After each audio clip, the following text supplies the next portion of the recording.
Hey, everybody. Welcome back to Defining Truth Podcast. I'm Josiah O'Neill here with co-host Brandon Jones.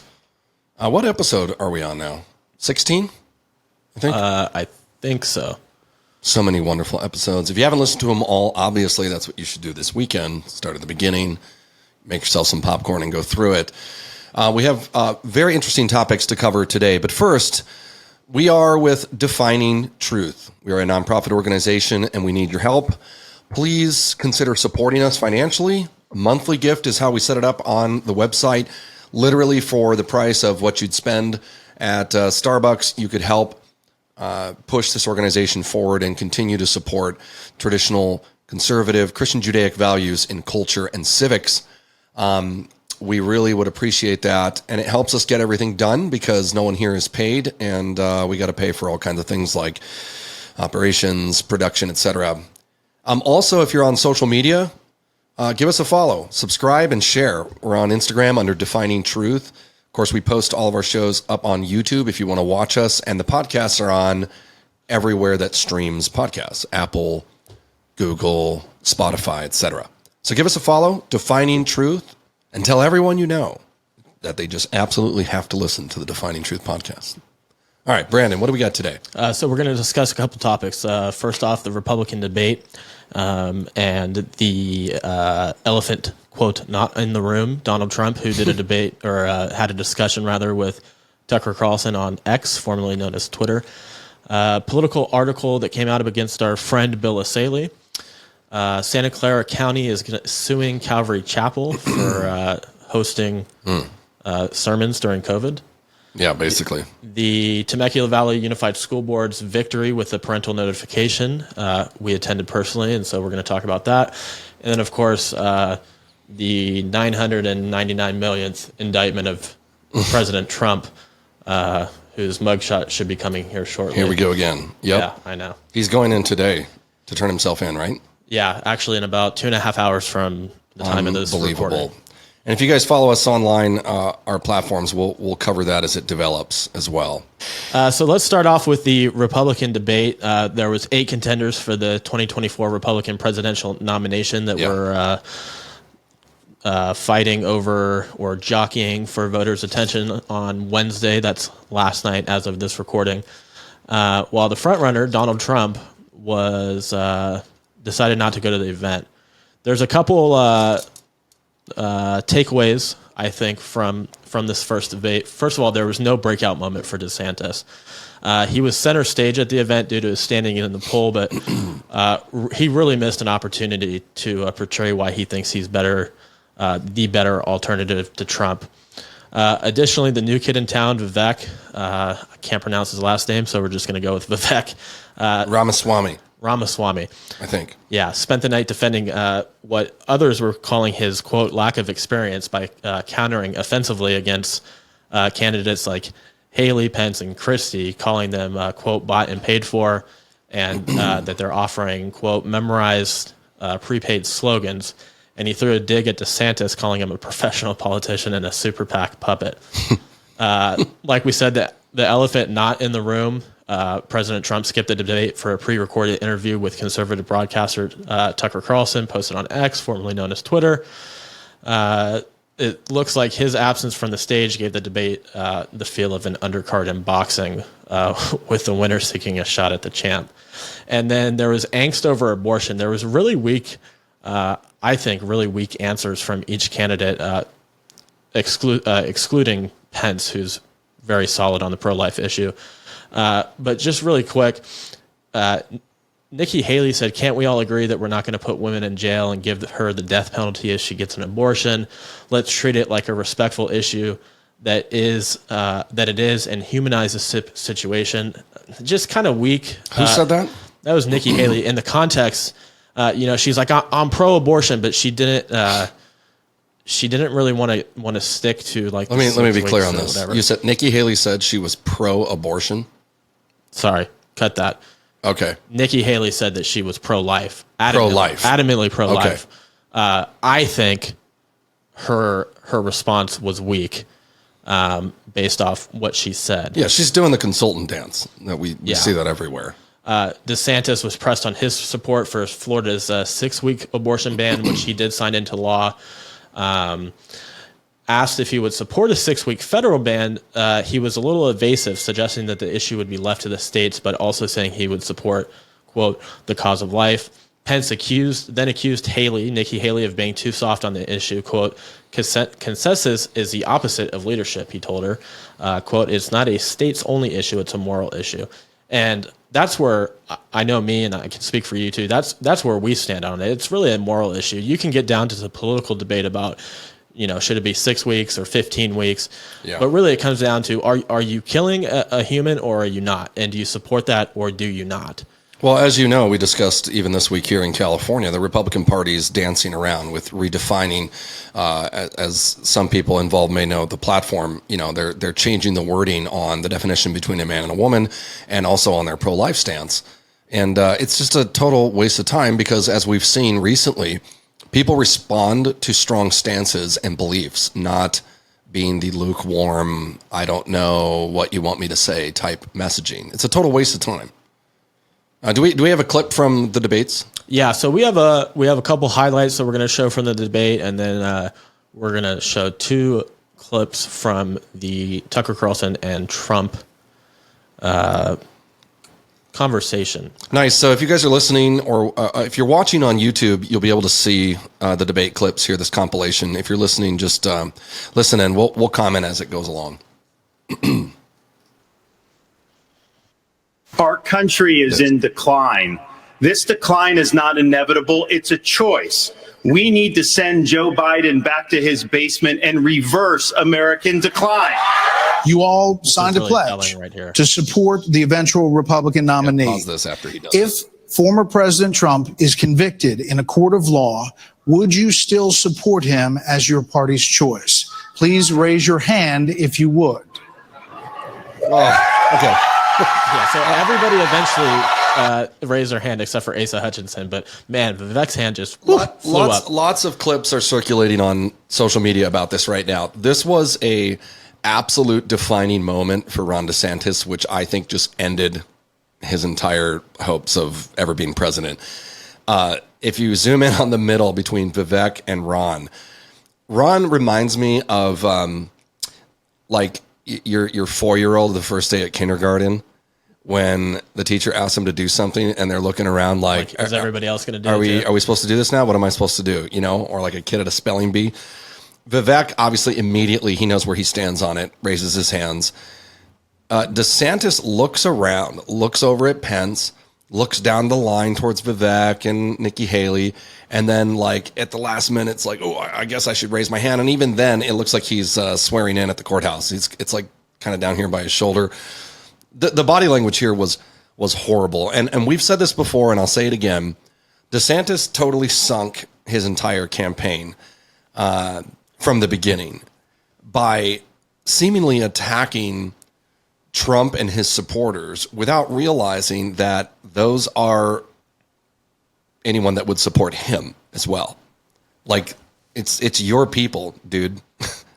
Like Trump supporters are people that supported DeSantis before he decided to run against him. Politically, it was really a mistake for him to run this cycle. I don't think that he would be a bad president in the future. It was terrible advice. Who's telling him this? I know it was whatever the national consultant firms are, but I mean, gosh, man, vet your consultants. I mean, whoever is telling him what to say from the beginning, even deciding to run, was just one of the dumbest things I've ever seen in politics. I mean, you took a guy, basically Trump made DeSantis. He gets him all this support. Yeah, which he put an ad out nationally about how he made DeSantis. Well, a nail in the coffin for him last week. We didn't talk about this previously, but remember recently DeSantis made a comment that was very similar to Hillary's deplorable moment when he said that Trump supporters were, and I quote, listless vessels. Extremely offensive to call people a bunch of empty jars.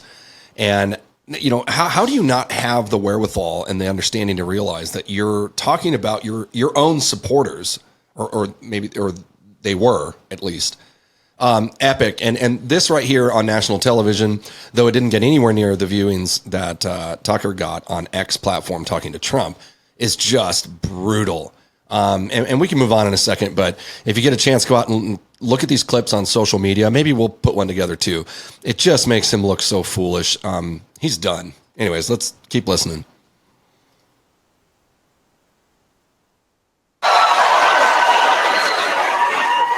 I mean, look, Joe Biden has weakened this country at home and abroad. Now is not the time for on-the-job training. We don't need to bring in a rookie. We don't need to bring in people without experience. We need to bring. Do you believe in human behavior is causing climate change? Raise your hand if you do. Look, we're not school children. Let's have the debate. I mean, I'm happy to take it to start. Alexander, as somebody that's handled disasters in Florida, you got to be activated. You've got to be there. You've got to be present. I had enough already tonight of a guy who sounds like ChatGPT standing up here. I don't even know what he meant by that. This is exactly why Margaret Thatcher said, if you want something said, ask a man. If you want something done, ask a woman. Can't we have a minimum standard in every state in the nation that says when a baby is capable of feeling pain, an abortion cannot be allowed? Don't make women feel like they have to decide on this issue when you know we don't have 60 Senate votes in the House. 70% of the American people support legislation But to ban 70% abortion of the after Senate a baby is does capable not. of experiencing pain. You know, Nikki, I wish you well in your future career on the boards of Lockheed and Raytheon. You know, I'm not on the boards of Lockheed and Raytheon. And you know, Boeing you came off of it, but you've been pushing this lie. You've been pushing this lie all week, Nikki. You want Nikki. to go and defund Israel?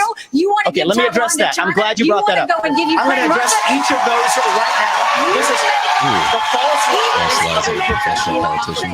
There you Under have it. your watch, So you the will make reality is, America less safe. You have no Let me- foreign policy experience, and it shows. and you know what? The It foreign policy experience. The most pressing need of the American people from a national security standpoint is our southern border. It has led to the death of 70,000 Americans because of fentanyl. When after 9/11, we had the global war on terror, and guess what? We protected the border at the same time.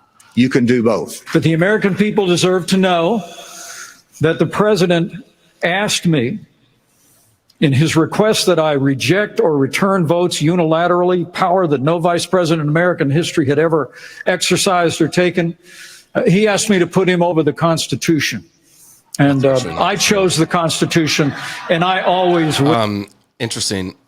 Babylon B probably had the most accurate comment on this debate, and they said that members of the GOP gather to decide who will lose to Donald Trump. Yeah, absolutely. I mean, that's really what it was. None of those people really have any business being up there. Trump's he'll be the primary, obviously. Yeah, it's not even a debate. That's why he didn't go. He didn't need to. You know, while they're all arguing with each other, I mean, Vivek did a pretty good job because I think he most rationally related to the voters and the sentiment in the country. He's doing what is expected from someone who's not a career politician. And, you know, we see this out here in local politics as well, that some of these folks who've spent way too long in the government, they start to sound like consultants. It's regurgitated messaging over and over and over again, and they're out of touch with the average American citizen. Vivek, in true form, showing that he didn't come from the political world, doesn't really sound like one. And people relate to that. It's the same reason they related to Donald Trump when he ran in 2016. His comments were spot on. And, you know, when you're talking about a country that's very, very divided right now, and basically, I mean, let's just call it what it is. Half the country supported Donald Trump and half the country didn't. Actually, I would argue that more than half supported Donald Trump. He had millions and millions of votes.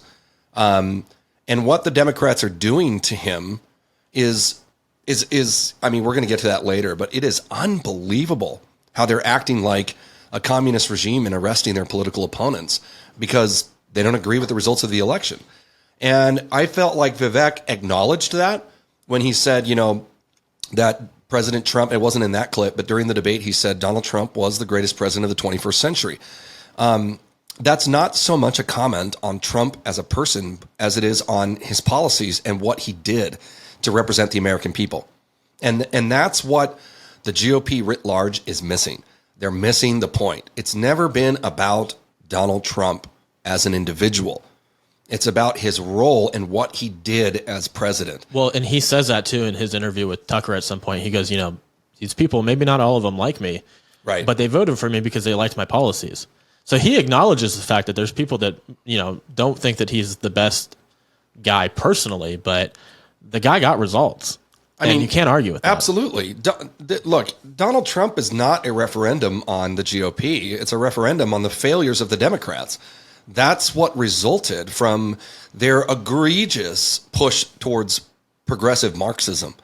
And so if it's not Donald Trump, it'll be somebody else, and it will. Obviously, none of us live forever. This election will come and go. And as Tucker points out in a clip that I think we'll see later on, things are just escalating more and more and more. And like, what's the end result here? I mean, well, let's not get ahead of ourselves. We'll go into the Trump indictment here at the end, but I think the debate was, I don't know. I watched Tucker first. Fox News has not released the data on how many people viewed the debate last night. I know in 2016, their quote unquote record breaking numbers was around 16 million. And by comparison, over that was probably for the debate against Joe Biden. This GOP primary debate probably got a lot less. I think I saw somewhere 4 million, but don't quote me. Yeah, I don't know. But we do have numbers from X and how many people watched Tucker talking with Donald Trump. And as of today, they have 154.7 million views. So, I mean, if that doesn't tell you what people want to know and what they care about, I don't know what will. Yeah, the debate was interesting, I guess. I mean, I wasn't that impressed.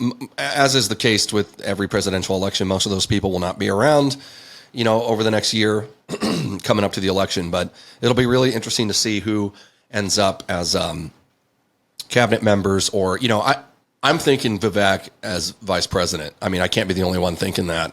Yeah, I think he has always supported Trump from the very beginning. He's got to be vying for either vice president or some high level cabinet position. And I've never heard him say one negative thing. No, he said he would pardon. Actually, he said he would Trump. pardon Trump on day one if Trump were to be, convicted. So he's pretty pro Trump. I'm not sure why he's running for president, other than maybe he thinks that Trump won't have the opportunity to. I don't know, but well, listen, I'm all for fair in elections. I think anybody should be able to run if they want to. Oh, right? Absolutely. Yeah, I just it's getting harder and harder if you're a lifelong politician from Washington to run because you have so much baggage, and the people of America are sick of politicians. Okay, we've been sick for a long time, and his appeal is exactly that he's not a professional politician. Yeah. So, you know, last night you see him like surging, right? People liked what he said. They like his, what appears to be humility in the way that he talks about other people. He's clearly in touch with the base. Yeah, he had he had the highest number of Google searches out of each candidate. So people, probably didn't know who he was before then, but we're looking into him. The bottom line is most of those people have no business being up there. Guys like Chris Christie, he's there simply because he just hates Trump. He's doing. Yeah. He absolutely hates Trump, and Vivek called him out on that. They got into a little tit for tat when Chris Christie called Vivek. He was trying to be like another Obama, he said, and he was like, "Well, why don't you come over and give me a hug like you did Obama, and you can help me win this election?" And then Asa Hutchinson is just, he's popular 20 years ago, and he just kind of is there. Asa's very open about his dislike for Trump. He's very outspoken. Yeah. I'm not sure who he's appealing to or who his base is. No, he was like a Bush era cabinet member who doesn't really bring anything to the table anymore. I think he should just go play golf and sip iced tea. But savage. It's Brandon Jones, everybody. Savage advice with Brandon. Just saying. And then there's the North Dakota governor. He was kind of interesting. I saw somebody say that it was irresponsible of him for playing basketball before the debate, and I was just like, come on. I've never heard of that guy. I don't know who he is. I mean, he's the governor of North Dakota. He doesn't have a lot going on. He's not going to be president, I'll tell you that. No. I will say the first time I ever heard of Vivek was on his interview with Ben Shapiro, Daily Wire Plus. If you have that, you should go watch it. It's really interesting. And he's a smart guy. Seems to be. So we'll see. He made a lot of money. I mean, clearly he's a first-generation American. So. Well, and he's obviously been planning this for a while because in the interview with Ben Shapiro, he talks about how later in life he took a leave of absence from his CEO position and put himself through law school, which is smart. And I'm assuming with the intention of running for office. Yeah, that was the big thing that they kept attacking him for. He's young. He's only 38. You know, you have to be 35 to run for president. So that does not matter to me in the slightest. That's why you build a cabinet and you get people around you. You know, you're basically the CEO of the country. And clearly he's proven himself, just like Trump did, to be successful at leading people and putting good people around you. Obviously, Trump made some mistakes, which he admitted about the people that he put around him the first presidency. But overall, he did a pretty good job. So we'll see what happens. Yeah, the next debate is next month. That whole argument about age and it is just it doesn't appeal to people. I mean, what do they expect? They want you to wait till you're 87. Well, then you get guys like Joe Biden who are walking around. He literally is just like a lost dog. Did you see the video of him coming out of the gym today? He said he worked out for an hour and a half. I highly doubt that. I mean, unless sitting in a chair is working out, there's no way that guy works out for an hour and a half. No, I mean, look, let's look back. I was just looking up some stats on people. Alexander Hamilton, at the height of all the stuff going on here in the United States, 21 years old. Betsy Ross, 24 years old. Most of these guys were young. George Washington himself, at the height of the Revolution, was 44. So what do they, you know, and Washington, by the way, great example of age and talent. I have a copy of his diary he kept as a 15-year-old when he began surveying. He was a land surveyor in Virginia. Phenomenal. He was 22 in his first conflict during the French and Indian War. You know, it's not so much how old you are, but what you've done with the time that you've had, right? That's what matters. Because I've met some 70-year-old babies who age doesn't necessarily mean. The question is, what have you done with the time that you've been given? Yeah. Have you grown? Are you wise? Are you discerning? Have you made proper decisions? And of course, the most important thing is, what do you hold as your worldview? What do you value? Because, you know, it's not hard to go into a particular position, especially as a bureaucrat, where you're surrounded by professionals, and find wise, intelligent, smart people to guide you. You know, even the Bible says there is wisdom in a multitude of counselors. And I've always tried to abide by that, in that you don't particularly have to be the smartest guy in the room, but maybe the humblest is what's more important. And if you can bring the right people around you, you can do the job.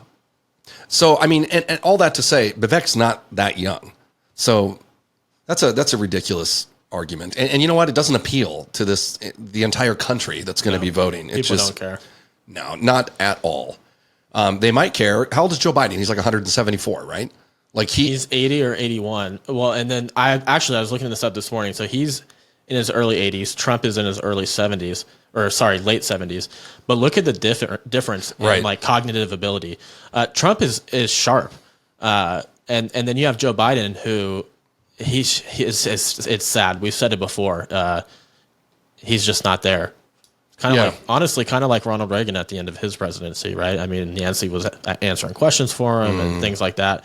It's really sad. To me, when I see Biden, as of late, it's just sad to me that people around him are using him that way, especially his wife. Yeah. I mean, the guy clearly is not mentally okay anymore, cognitive. And it's not a slight on him personally. That happens to everybody. Yeah. But I mean, the fact that the Democrats are using him to push their progressive Marxism is it's really sick. They've turned him into a victim in the White House, and it's very embarrassing nationally as the world sort of laughs at us over that. All right, well, let's move on from that debate over to, or were you going to show the Tucker-Trump discussion during this section? Do you want to? Yeah, Tucker asked two interesting questions. The first one we'll show is on whether or not Trump thinks that the left is going to kill him after they've tried to protest him and that didn't work, impeach him, didn't work, indict him. And then the second one is the question on the Civil War. So let's get those pulled up real quick.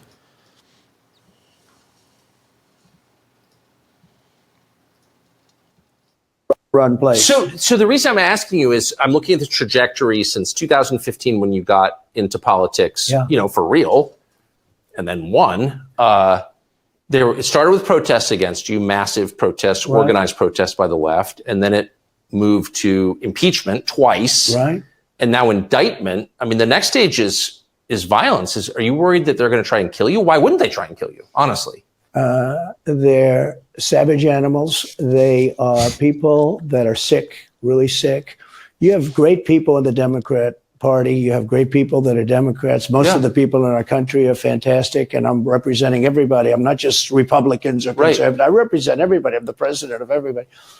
But I've seen what they do. I've seen the lengths that they go to when they make up the Russia. When that's exposed and they go down, and Barr should have gone after them, and other people should have gone after, and they did. Here, regardless of how Trump or Tucker come off to people, let's look at the core of what they're saying, and it's very hard to deny.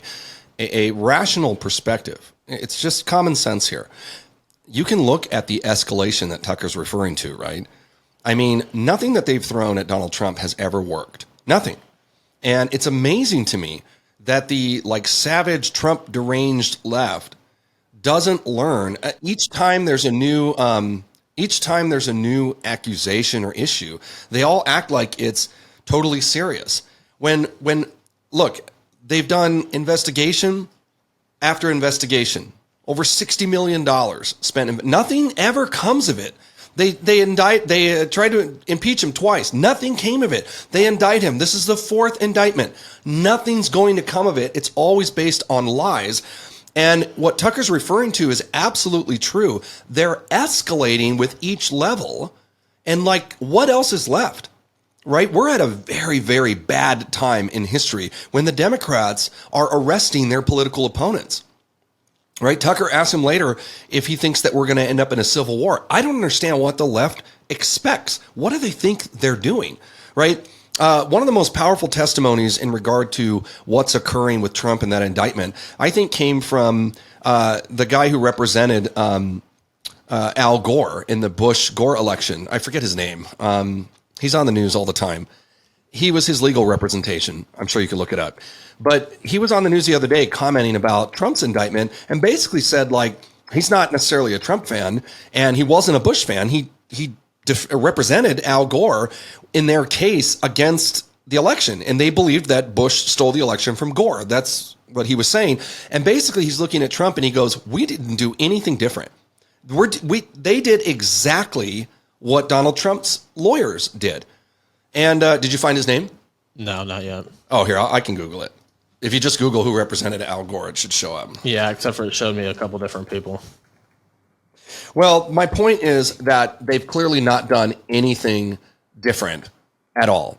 And so if that's the case, then there's clear discrimination and what appears to be illegal, unconstitutional actions on behalf of the Democrats when they do exactly what they've accused Trump of doing. So just for those who may not know, the meat of this issue is Donald Trump didn't agree with the results of the election, and there was a variety of reasons for that. People came to him, including lawyers, and presented him with evidence. I just listened to the entire phone call, which a lot of this Georgia indictment is based off of. You can go listen to it online.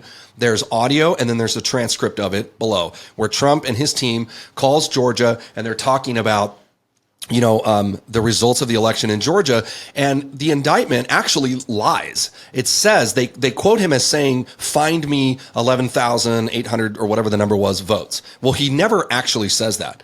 What he repeatedly says is that's the difference in votes. And then he presents all these questions as to why those votes were not accounted for. The 5,000+ dead people that they allege voting, the fact that people were coming to him and telling him that the Dominion voting machines were being altered, that they were erasing data, all this stuff. And basically the response from everybody was, oh, we don't really know. Oh, that didn't happen. That doesn't match our data. And then Trump's team goes, well, show us the data. And they're like, oh, well, we can't do that. There was thousands and thousands of people that had moved out of state, which then showed up also as voting. And obviously this is the problem with ballot harvesting and mail-in votes, is that there's no accountability over these ballots. You can stuff them in a mailbox, and when they're counted, it's just Democrat or Republican. There's no information as to who the person is after the fact when they're counted. So it's very easy to stuff them. And then on the phone call as well, Trump talks about that video surveillance footage, right, when they're counting ballots, and that group of people comes in and pulls suitcases out from under a table when they said that the building flooded. Okay, everybody leaves the building, and then these people come in and pull suitcases out that were full of boxes, and then all of a sudden Biden jumps thousands of votes.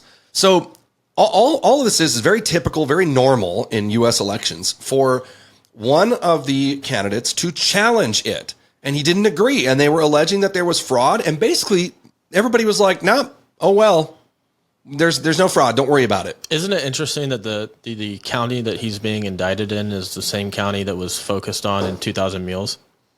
Oh, absolutely, absolutely. It's the same thing they did with the Russia thing. It's like, oh, look over here. Let's blame Trump for this. Well, and the real problem is when your political enemies have weaponized all of the bureaucracies that normally represent accountability in this country, you're kind of like, you're done. Yeah. You're toast. I mean, you can't trust the FBI, right? You have Peter Strzok and his lover in text messages discussing that they had an insurance policy in case Trump was elected. Those are high-level people in the department that are in charge of investigating. How about the guy who was leading the investigation into the alleged Trump collusion thing with Russia? The lead investigator gets arrested for spying for Russia. Yeah. Guys, how is that not in the news everywhere? All the while, the Bidens are being paid by Russia and China millions of dollars. China is paying, University of Pennsylvania, and then, all of a sudden now Biden's getting the money. It's like, come on, guys. Right. They're doing the same thing in Georgia. They're trying to distract you from what's really going on, which is the fact that there was fraud, much like they were trying to say that Trump was colluding with Russia when in fact they are. Well, and since when is free speech now punishable by jail time? Because the really core, I read the indictment or part of the indictment today just before starting the show, and one of their allegations is that the lawyers lied about the results of the election. And I'm like, no, what do you mean? That's called a counter argument. Like, you have two people that disagree, and basically what the Democrats have done is they've criminalized anyone disagreeing with them. If I say, I think I won the election, and the other guy says, no, I think I won, and then that guy arrests me for saying, I think I won. I mean, that's basically what you have happening. It's insane. And they're gravely underestimating the American people here, because Americans are watching this, and people are freaking out at the weaponization that these socialists are. I mean, who is driving this train? I don't know, but it's not. If they're going to come after end Donald well. Trump, who's to say they're not going to come after normal people like me and you? Absolutely. And then they're like tone deaf to the culture and the sentiment, like this guy Rich Men North of Richmond song, right, which is at the top of Apple charts right now. Just a dude in some farm town with a guitar singing about his frustration with the government, and millions of Americans love it, relate to it, and I'm talking about across the spectrum. White people, black people, Hispanic people, people of all backgrounds, genders, everything are relating to this farm guy who's singing about his frustration with these rich politicians in DC. And yet all leftist like sort of talking points out there on social media and in the mainstream media are like, oh, it's a racist dog whistle. And I'm like, what are you talking about? They are ostracizing themselves from the American people. And this is why that's dangerous, because when the government takes that final step of placing themselves above the people in a constitutional republic, that's the last step before conflict. We've seen this in Canada, who is now full-blown communist, right? They arrest Christians, they arrest people who speak out. They've completely disarmed Canadian people. They did long guns a long time ago. Now Canadians can't have pistols. You have Justin Trudeau, as we talked about before on the news this week, on Canadian national television, asking moms to leave the room so he can talk to their kids alone for a minute. Absolutely not. Can you believe that? But that's what we're heading towards. The Democrats here are clearly the same ideological alignment with Justin Trudeau. They want to do that, except for we have this little thing called the Constitution, and it's annoying to them. It keeps getting in their way. And so, like Tucker pointed out in his interview with Trump, they've escalated and escalated and escalated this to the point where that's what Tucker asked. What's left for them to do? Are they going to kill you? I mean, that's what he asked him in the interview. I mean, they try to impeach. They tried to accuse you of espionage and collusion. They tried to put you in jail for the rest of your life. This one's not going to work, just like all the other attempts didn't work. So what's left after trying to imprison you for life? Yeah. The only thing left to do is to kill you or let you run. And what's going to happen if he wins? They're going to burn our country down like they did last time? We've reached an untenable part with these psychotic leftists. Let's move on to the next topic or we'll never get to it. But again, a lot of this is fresh. Trump's going in today to turn himself in Georgia. So we'll be following, as I'm sure all of our listeners will as well. But let's move on and we'll circle back to that if possible. Yeah, so let's get into the political article on Bill O'Saley. Yeah, so Bill's a friend of ours, as many of you know. He sent me this article, and it was really interesting. If you get a chance, definitely go read it. It's a Politico article. Just look up Bill O'Saley, California Assemblyman, and Politico, and I'm sure you'll find it. But it's the one titled "The GOP School Board's Making California Dems Red in the Face." That's it. Yeah. So there's actually a bunch of talking points on there, but just on his part, it was really interesting. You and I were at the school board meeting this week in Temecula. Yeah. So I thought this was interesting. It's kind of a hit piece on Republicans capitalizing on culture war issues. They tried to put a negative spin, but it's actually really smart because it's exactly what we've been saying for months, that the GOP, who seemingly has abandoned these culture war issues as irrelevant, is doing the exact opposite of the left, who is capitalizing and driving these culture war issues. That's how they win elections. And so essentially Politico is pointing out that because Republicans don't get too far in a supermajority up in Sacramento, in the Capitol, that they've now begun to focus on local elections like school boards, and it's catching on like wildfire. The irony of them sort of attacking politicians for getting involved with local school boards is that the left is driving the cultural change in this country. So what they really are saying is, we don't like that you're messing with our strategy. There's a quote from the article that I wanted to read on the culture war, and it said, "The pandemic showed lawmakers that not only can you get involved in polarizing issues, but you can capitalize on them." Here's my translation to that Politico speak. People respond to things they care about. That's what that means. It means that people, as we've seen with Vivek in the debate last night, as I saw when I ran for Congress out here, people respond to real talk, real life. People of America are sick and tired of politicians and their banter. When you get up there and you talk like a real person about kitchen table issues, and people respond. And that's exactly what's happening with these school boards. I believe Rasmussen poll in California showed 84% plus in favor of parental rights here in the state of California. One from New Jersey recently polled them at 81%. This is a across the board. It's dead as far as Democrats are concerned, because parents are kicking back on that sort of Marxist approach of separating children from parents. Absolutely insane. I mean, like you said, we went to the meeting, and you don't even need to sit there for 2 minutes before you can just see the spiritual warfare before you. Absolutely. I mean, these leftist Marxists, some of it's really sad. It's easy to get angry about it and think these people are whack. But remember the fourth grade girl that his mom sent her up there to speak so sad. At a public school board meeting? Like really disrespectfully too. And she's in fourth grade speaking to these professionals like they're her peers. It's like, I think they said she was 10 years old, right? Yeah. Yeah, it was super, super sad. And she's got her equality shirt on. Like, she couldn't even give the definition of equality, let alone have the authority to go up there and speak. They're not brainwashing them. It's not the place for children. You notice conservatives or Christians, like, very rarely have I seen that side of the spectrum bring children in to speak or anything like that. It's always, always, always the left that is bringing their children as like this sort of like emotional response. It's like, it's sickening. It doesn't make me feel well, they're abusing them is what they're doing. And the abuse. truth is that when those kids grow up, hopefully many of them will turn away from those false ideals, because what they encounter is that reality hits you in the face, right? So you grow up, you get out into the real world, and you realize that the left's values and messaging doesn't coincide with reality. It falls short. This is why, and this is horribly sad. This is why we have such high numbers of suicide rates amongst transgender people, as was pointed out in this meeting we went to. And the data they often skip is that this is post gender surgery. Yeah. So it's not that there's a lack of acceptance or not access to mutilating their bodies.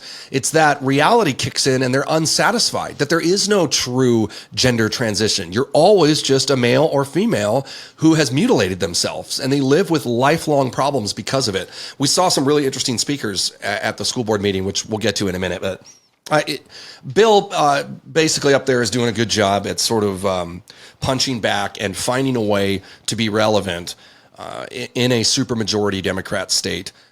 Go read it. It's very interesting. We hope that he keeps driving that train. One thing I thought was interesting is they said that he's latched on to this parental movement. And I'm like, no, he didn't latch on. He's driving it. Yeah, like he wrote legislation on it. He drafted the legislation that now they're using because he knows that they're not going to be able to get anything done in Sacramento. So he's literally going school board by school board to make these changes. It's like, come on.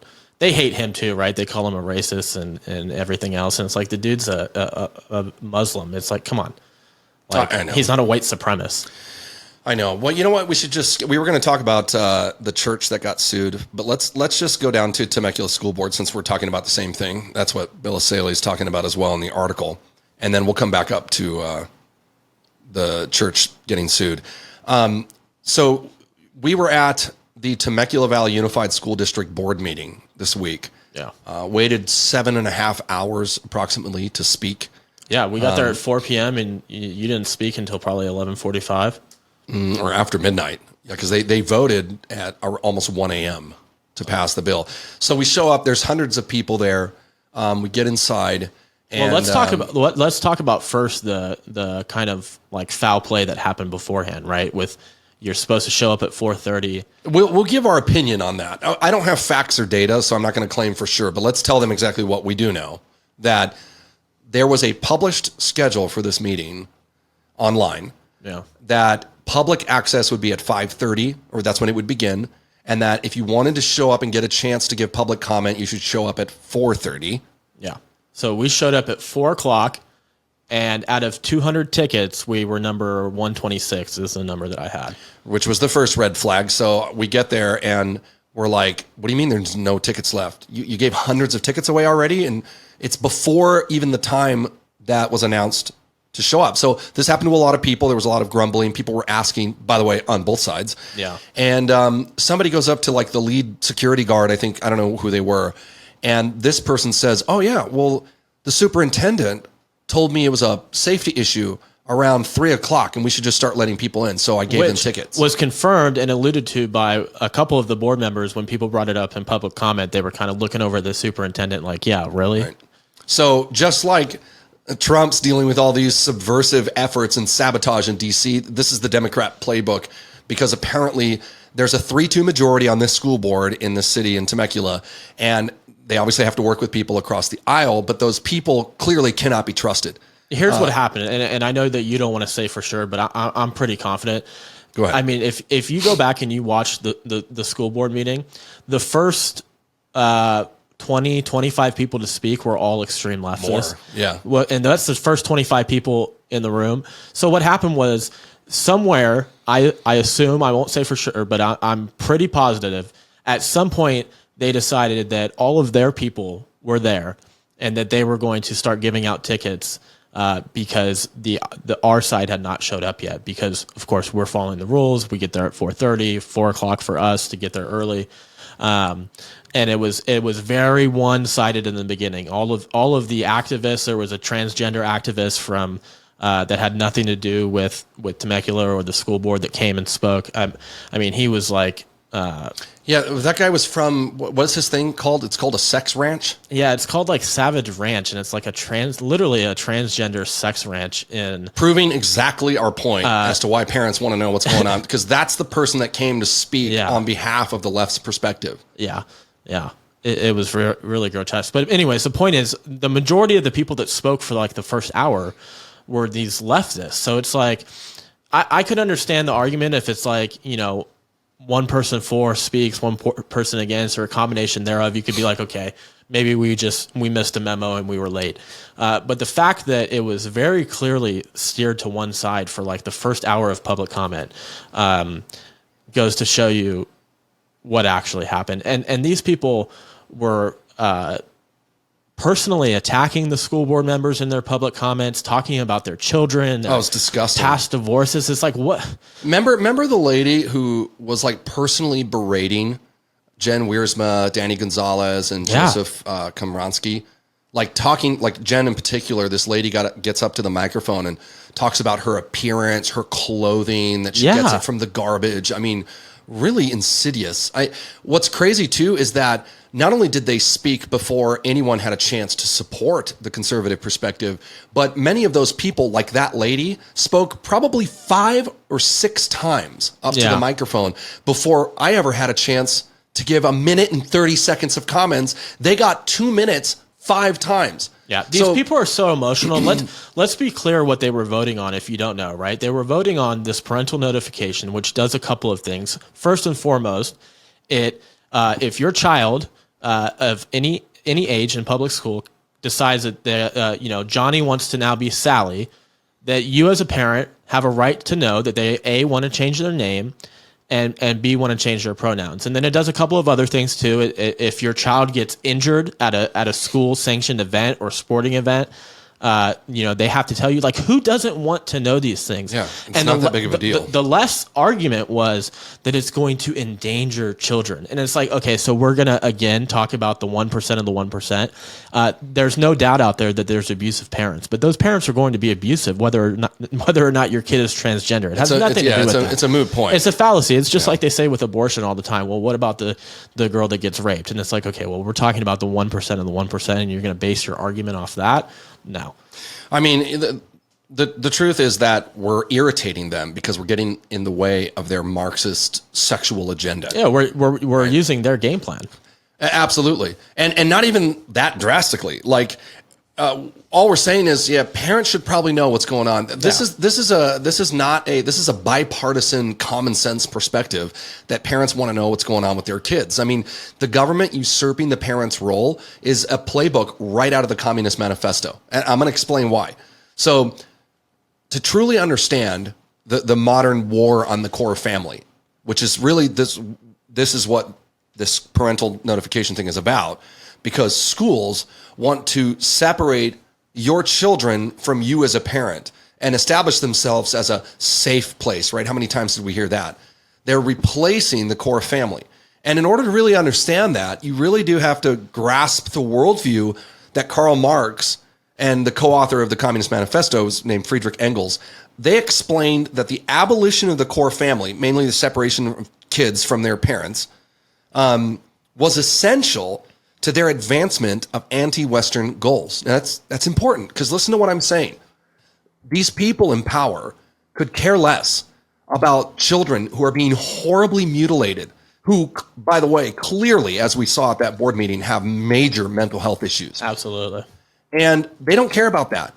But it's about accomplishing a political agenda.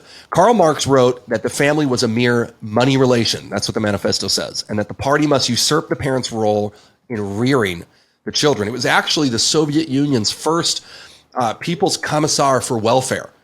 It was Alexandra Kollontai in 1917 that wrote this, and I quote, "The old family, narrow and petty, where the parents quarrel and are only interested in their own offspring, is not capable of educating the, quote, new person." Mike Gonzalez, who's a senior fellow at the Heritage Foundation, wrote about that in particular, that Engels, that was Karl Marx's partner, particularly was at war with what he called the patriarchal family, because he believed wrongly that it had introduced the concept of individual private property, which Marxists hate. Yeah. So herein lies the political angle, which we see disguised as quote unquote education in these public schools.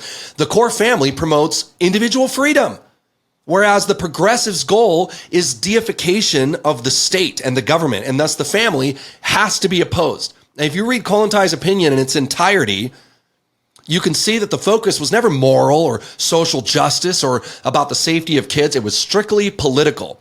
It served its greatest purpose in the political change that separating kids from their parents presented.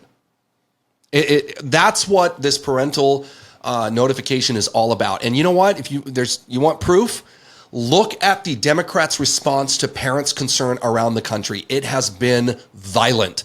They have used the power of Department of Homeland Security and other agencies to investigate and label parents who want to know about our children as domestic terrorists, quoting that they are a threat and that this is white supremacy, and they're lobbying all these. I mean, this is what I tell my GOP friends that don't want to be involved in the culture war. If you want proof that it's important, look no further than the left's dedication to attack the culture war issues anytime they're brought up. Yeah, they're coming for your children. This is like, I mean, what is more important than our children? Absolutely nothing. But that's what it's really about, right? So you go to these school board meetings and you have all of these like trans activists and angry liberals who are just, it's so over their head what's actually happening. They're pawns. It's like Stalin said, right? The useful idiots in America who unwittingly supported the Soviets' goals. These people don't understand that the Democrats make use of marginalized people. They manipulate them and use them to advance their political agenda. They do this with every issue. They do it with gun violence. They stand on the bodies of dead, innocent people to advance their Marxist political goals. They don't care about safety. Gavin Newsom gets on there and talks about gun violence on his Twitter X Now page all the time.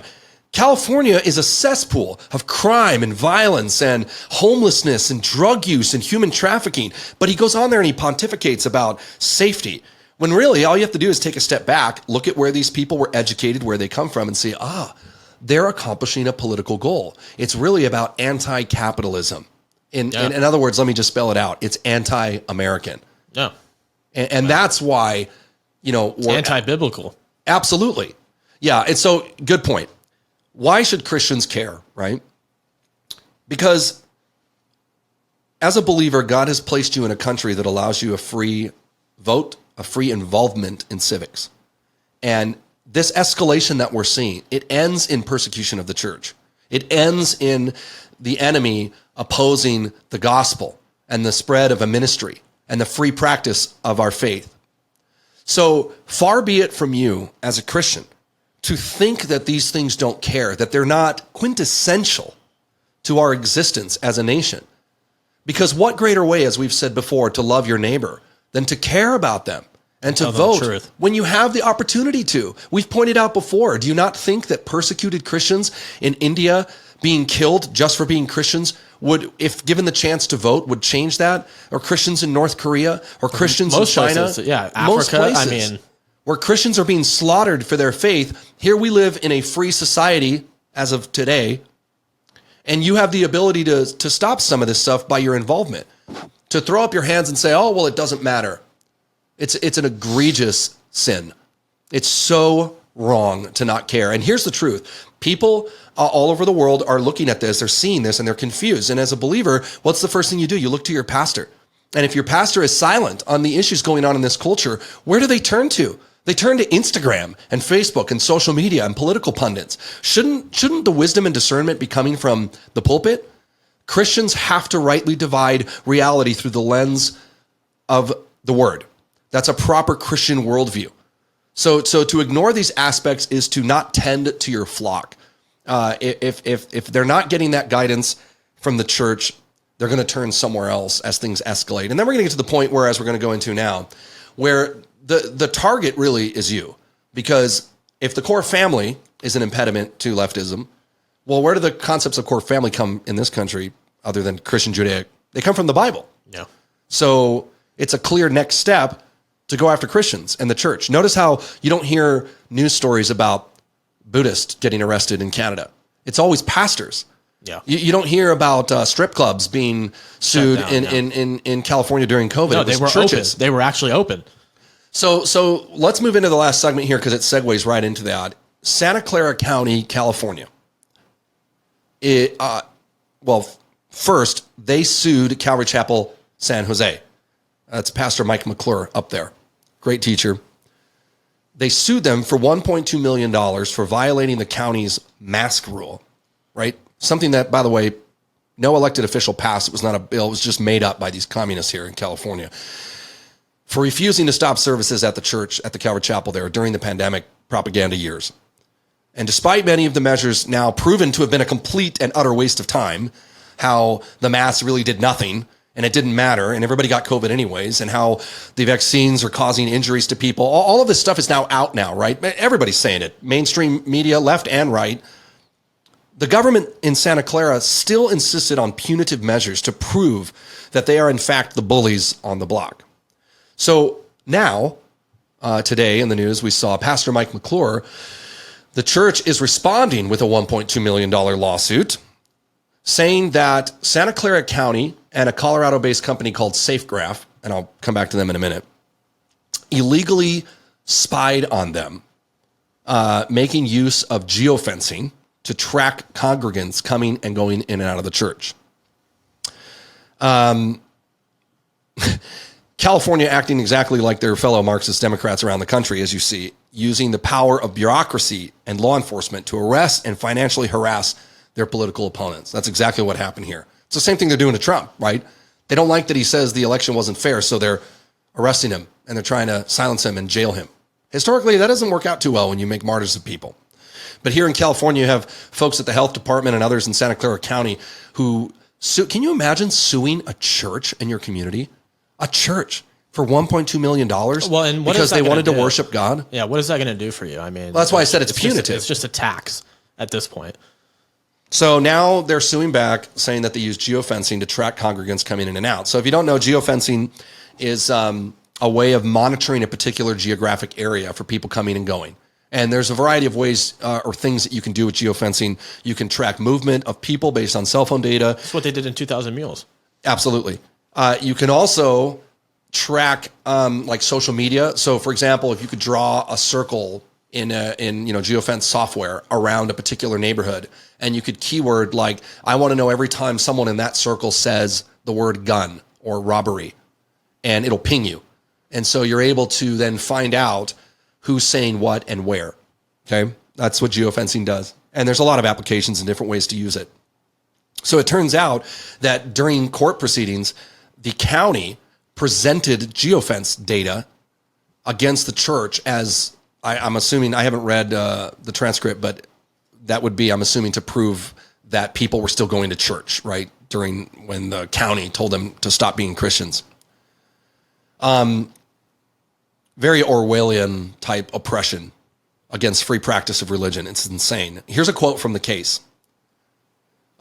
This type, and this is from the church's defense, this type of expansive geofencing operation is not only an invasion of privacy, but represents a terrifying precedent if allowed to go unaddressed. As it stands, the defendants are effectively arguing that as long as they call it research, any level of government can target and spy on an individual or group, like a church, at any time for any duration.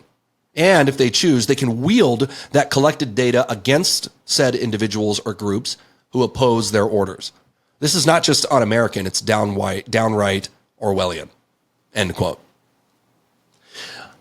Of course, I agree with that. Now, SafeGraph, the company that does the geofencing, also put out a statement. They say that the government in Santa Clara used their data without permission during the court proceedings after the investigation was complete, alluding to historical data on geographical areas. According to this statement from the company, SafeGraph provided to Fox News Digital, and this is from the company, and I quote, "The expert witness that used the SafeGraph data on behalf of Santa Clara County did so against SafeGraph's terms of service and in direct violation of the strict non-commercial research agreement under which the data was provided." So they immediately are distancing themselves from the government action. Let's just call this what it is. We believe that we have freedom in this country, freedom to practice, freedom of religion, freedom of speech. The Democrats clearly and increasingly do not. It's black and white. Yeah. And as is the case on the national level and the local level, Democrats feel like the Constitution is in their way and that as long as they're in power, they can do whatever they want. During the pandemic propaganda years, people had no idea what they were doing, right? There really wasn't good data on anything. We didn't know what the vaccines would do. Now, all this info comes out about how damaging they are and all these people having heart attacks and blood clots. Same thing with the masks, right? You had people started it. I know, which is insane. You had people wearing masks made of nothing, right? So all this was very confusing. Yeah, people got COVID anyways, and during that time they tried to use. Well, we know they used it for a lot. They used it to win an election too, I believe. That's my opinion. Don't sue me, Georgia. But they also used it to close what they viewed as opposition in places like churches. Yeah. And remember, it was during a very hot election year that they did this. And so some churches, as is our obligation and duty before God, to resist tyranny that opposes God's law first. What am I saying? So what I'm saying is, as a Christian, you have an obligation to be obedient to God. So we are obedient and subservient to the powers that be up until a certain point. When the government then tells you, deny Christ, that's when you have to say no. That's called civil disobedience. And many churches around the country, but especially here in California, had to disobey and say, we have an obligation to continue our service to God before Gavin Newsom or the county of Santa Clara. And so they did. And so in oppression of our freedom of religion, they arrested people around the country. They forced closed places. They canceled bank accounts. They sued churches, as in the case here in Calvary Chapel, San Jose. And good on the pastors who stood against them, right? Well, because there were a lot who kind of just went with the flow, right? And then tried to justify it with the book of Romans. There was an excerpt there or something. Yeah, a lot of times people quoted, that we are to fall under the governing authorities, et cetera. But they fail to understand, as we've clarified before, that the governing authorities in a country like America includes the people, because that's what a constitutional republic is, and that constitution overrides mob rule. And so regardless of whether, enough Democrats stuff ballots and get into positions of power and then order you to stop being a Christian. So is that what Romans is indicating, that you're supposed to stop being a Christian? It doesn't make any sense. That's what they're trying to say. Exactly. So hopefully this goes well. It'd be cool to get Pastor Mike on here at some point and talk about it, but I'm sure he's busy in the middle of all this. But they're countersuing now, saying that there was this egregious violation of their First Amendment and the Fourth Amendment as they monitored and spied on them without warrant to do so. And honestly, they'll probably win, because all of these threats to lawsuits in California, all they hope really from people, we see this at the school board level as well. So that you back down. They hope that you back down, because if you keep pushing and it goes to the Supreme Court, it'll never get anywhere. It was funny, just to back up for a minute to the school board meeting in Temecula, how people complained about the lawsuits they were facing, and how our board members had said, we're gonna keep fighting. We're gonna take it all the way to the Supreme Court. And people were like, I can't believe you had to waste money. And I was like, that's exactly what they need to do, because what you want them to do is cower back in fear and quit. Because if it gets to the Supreme Court, you're going to lose. Yeah. And a loss at the Supreme Court level. They're probably going to lose before that, but we'll see. Yeah. Well, a loss at the Supreme Court level is devastating to the left's agenda. Yeah, you're dead in the water. It wrecks them not only in California but nationally. Yeah. And SCOTUS makes a decision, it's done. Yeah, and we'll have control of the Supreme Court for decades. So there will be no turning back for them. Well, and that's why indictments against Trump aren't going to go anywhere, because it's all going to end up there anyways, if it doesn't get tossed. I mean, I don't even see. I read the indictment, and I say this all the time, but I came from a law enforcement background, having written indictments, warrants, and cases many times myself. I'm looking at this case against Trump, and it just looks like fluff. There's nothing there. It looks like a desperate attempt from progressive Marxists to jail their political opponents. Like the 3 indictments before it. It's not going to go anywhere. I mean, even CNN is saying that. We played that clip our last episode. Jake Tapper, yeah. Jake Tapper was like, I don't know about this, guys. I mean, how could you not see how bad this is? And then all the information is coming out on the judge down there, which is, by the way, an increasing problem in this country. We're losing impartiality. Nothing's fair anymore because you find out the judge that's running the case in Georgia is like a hardcore anti-never Trumper who campaigned on him going to jail. And how can you have a fair and impartial hearing? Yeah, as a judge, you should not be involved politically, like at all, zero. Well, and obviously that's just not possible because whether you say it in public or not, people have brains. Yeah, and the but problem, at the very least, you should not be saying it. I know, but it doesn't matter because you think it, and that's what matters. It's the problem is our system is designed for a moral people, right? We know that from the founders, and we used to share common Christian Judaic values that brought us together, and we could disagree on economic policies and military spending or whatever. Yeah. The problem we've reached now is that we have an entire political party in this country that's lying to people. They are pushing socialism, which is inherently anti-American, anti-constitutional, and they are acting like true leftists throughout history and going after their political opponents in very real judicial ways, like arresting the primary candidate for the presidency. It's insane. Well, and the other problem too is we have weak leadership on our side as well. I mean, oh, absolutely. Absolutely. No doubt about that. So, well, I think everybody's afraid to say stuff. Everybody's afraid to ask exactly what Tucker asked in that interview, which is what all people are thinking. Yeah, I mean, everybody's we've been looking at this for months at this point. Yeah, when Tucker says clearly a rational person can see that they're escalating this attacks. Now, indictment didn't work. Now they're going to try to put you in jail for the rest of your life. What's next? That's a rational conclusion or question. Yeah. And everybody's thinking about it. But I think like on the GOP side, it's like, what are you guys doing? Like, are you afraid? They haven't, and we have this conversation all the time. They haven't really stepped up and really entered this fight yet. There's a war going on for the existence and future of America. And if the GOP doesn't get on board soon, they're going to be completely irrelevant. People are fleeing the Republicans by the thousands. Nobody's giving them money anymore. They're tired of their compromises, right? We're putting up candidates that are like pro-abortion and for what? They're ceding ground because they think there's this mysterious group of undecided voters. No such thing. No such thing. Here's the truth. There are millions of people who don't even show up to vote because they've abandoned all hopes in politicians. That's the problem. Because the GOP continually tries to compromise, and in a compromise, you're supposed to get something in return, or at least both sides are supposed to give something up.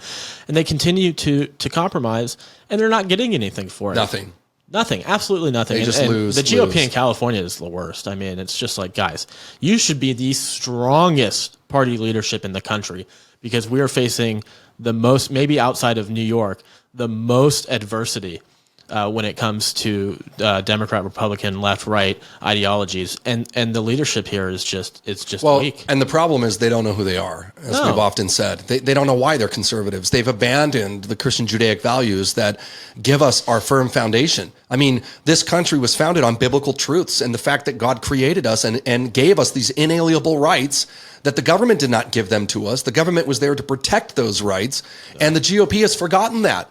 And so people are lost because there's no leadership. They don't know what to do.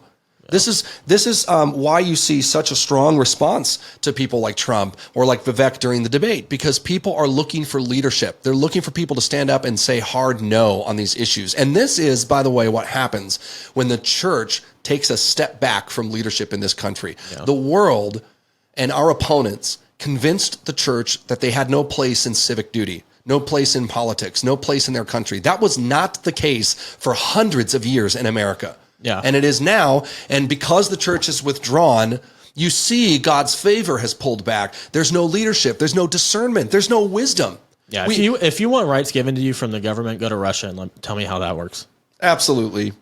Well, our prayer as Americans, but as Christians, is that the church would wake up and that pastors would begin to give people biblical, not obsessive political speeches. That's not what they need. We need the word of God. Yeah. We need people to counter lies when they come out of social movements, right? We need pastors who understand how to rightly divide right from wrong in what's going on, to be watchmen.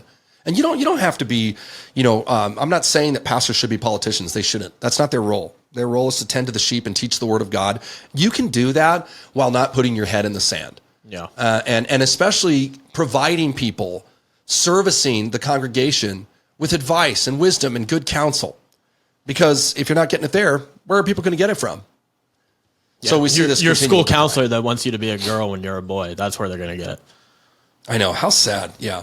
Well, we're very proud of Temecula Valley School District, as well as Murrieta, as well as Chino. Those are all within our sort of short circle of reach. Yeah. Orange is joining. I'm sure more will come soon. It's just going to start a wave of people who, are going to stand up. So good on the first couple of school boards that really showed.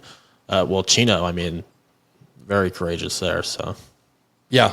And Sonia Shaw, and who's the president of the board there in Chino Unified, and Jen Wiersma actually were up in Sacramento at the rally recently, along with Pastor Jack Hibbs. Phenomenal, by the way. If you haven't seen that, you can go on Pastor Jack's Facebook page. That's Jack Hibbs, Calvary Chapel, Chino Hills. Look at the live feed. They recorded it where they spoke in front of the Capitol. Pastor Jack gave a great talk. And it's a great example to other pastors on how to conduct themselves politically, because he doesn't sound like a politician. He sounds like a pastor who cares for people's hearts. Mm-hmm. And it was done very well and very biblical, and more people should be doing that. Instead of telling people like, oh, it doesn't matter, and God's in control, so we have no input. That's egregiously unbiblical. You are to work out your faith. You are to be involved and obedient. In fact, how do we even know that we're followers of Jesus? We understand that faith and that it's not a work, of ours that gains our salvation.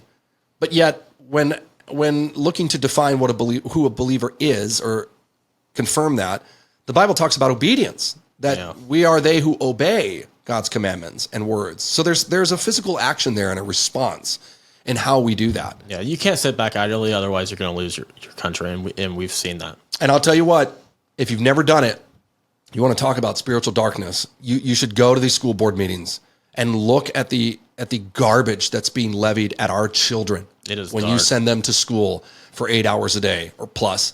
It is really sad. You really care about people, you want to reach the lost, go to those meetings and see the marginalized group of people. When I saw the transgender guy get up and some of the kids that spoke, my heart just broke for them. Yeah. They're so lost. There's so much angst, anxiety, mental health. They were like shaking. Talk about people that need Jesus. How are you going to do that sitting in your cozy pew?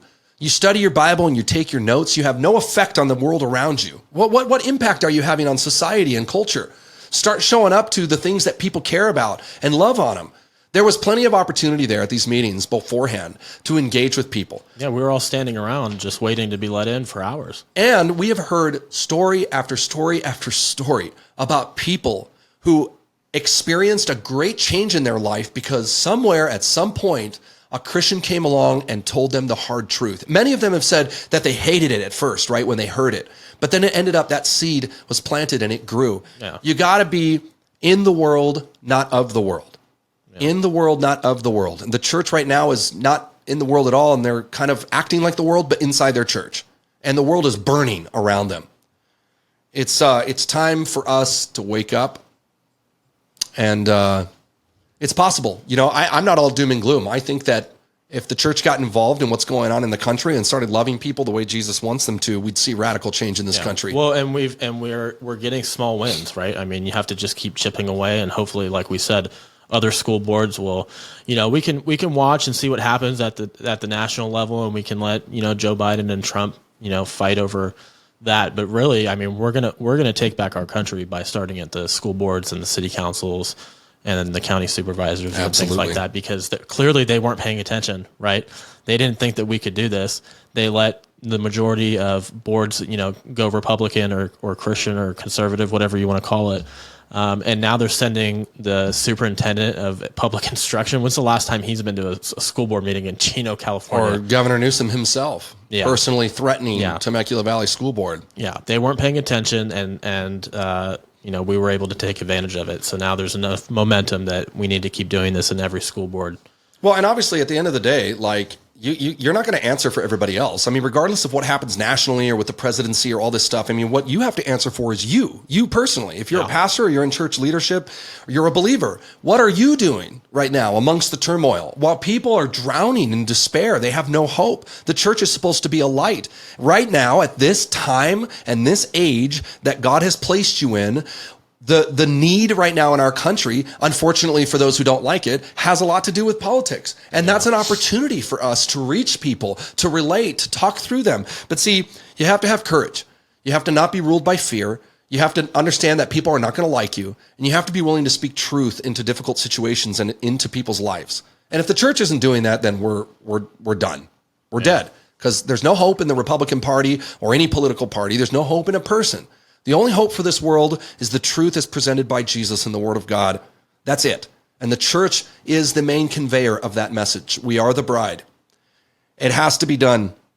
And we've seen this, unfortunately, as we talked about before in Germany, guys like Bonhoeffer, who urged and begged the church in Germany to get involved in politics, that they said, no, that's none of our business. We only want to be spiritual.